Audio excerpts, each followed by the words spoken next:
Alors, je suis toujours sur les terrains de la plage municipale de Saint-Gabriel de Brandon, où on retrouve une panoplie d'ambulances. On retrouve également les ambulances Roussin. Et puis, il y a beaucoup de véhicules Roussin. Et puis, les ambulances Roussin, ben c'est lui ici.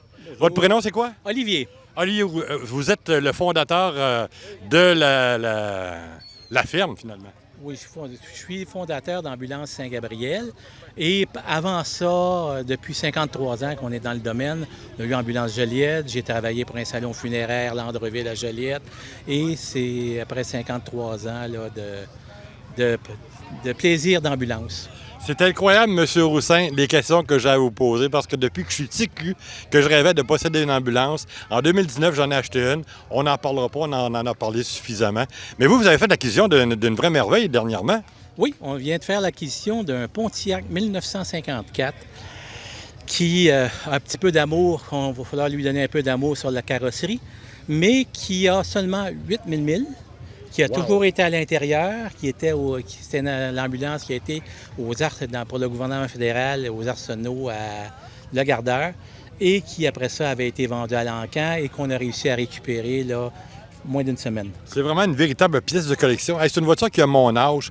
Je trouvais le modèle Pontiac assez intéressant, mais en version ambulance, c'est vraiment unique. Moi, j'en ai pas vu d'autres.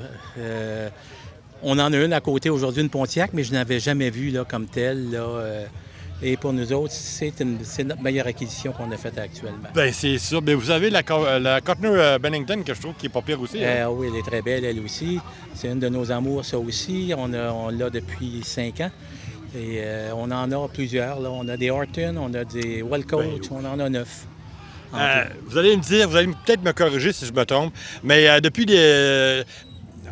à partir de quelle année qu'ils ont décidé de changer les stations en Econoline? Au Québec, il y a eu la loi qui a été passée en 1977, 76 peut-être, fin 76, début 77, qui est rentrée en force en 78, où on a séparé le corbillard de l'ambulance. On ne pouvait plus, avec un corbillard, faire une ambulance. Et on est arrivé avec la couleur jaune. Puis tout le monde se demande pourquoi les ambulances sont tous jaunes au Québec. C'est la réglementation.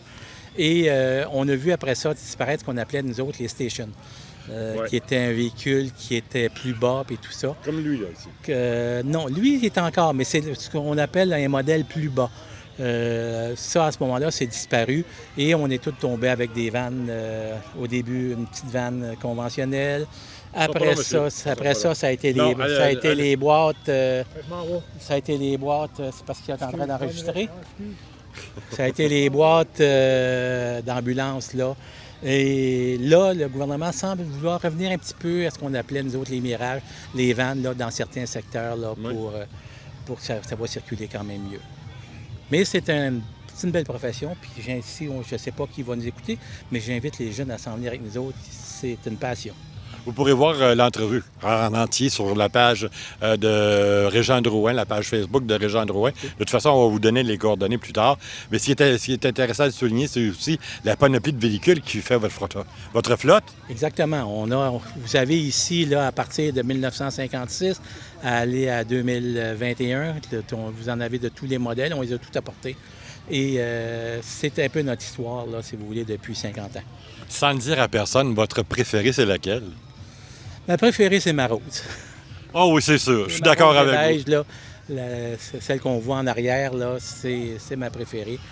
Par contre, j'ai un petit faible aussi pour ma jaune et blanche, là, qu'on a amené dans les premiers shows, si vous voulez. Ouais. Et celle-là aussi, on l'aime beaucoup.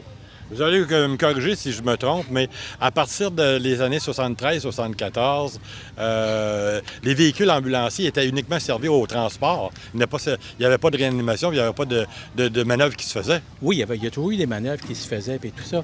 Par contre, si vous voulez, ça a évolué avec les années.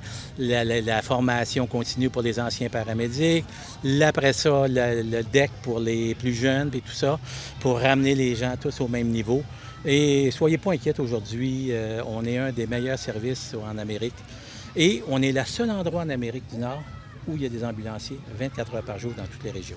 Ah, OK, vous me l'apprenez, oui. On chiale un peu ce qu'on appelle, nous autres, les 7-14 parce que les gens sont de garde. Mais si vous êtes n'importe où en Amérique du Nord, si vous appelez, n'importe où au Québec, si vous appelez une ambulance, vous allez en avoir une. Il n'y a aucun, si vous voulez, service là, comme on rencontre aux États-Unis, des bénévoles ou quelque chose comme ça. Vous avez des paramédics partout. Bien, M. Roussin, je vous parlerai comme avec notre ami Martin Harvey, qui est un des organisateurs, pendant des heures et des heures, parce que c'est vraiment mon sujet de prédilection. Merci beaucoup de votre accueil. Ça m'a fait plaisir. Et soyez toujours les bienvenus à Saint-Gabriel. J'espère qu'on va pouvoir réorganiser ça ici.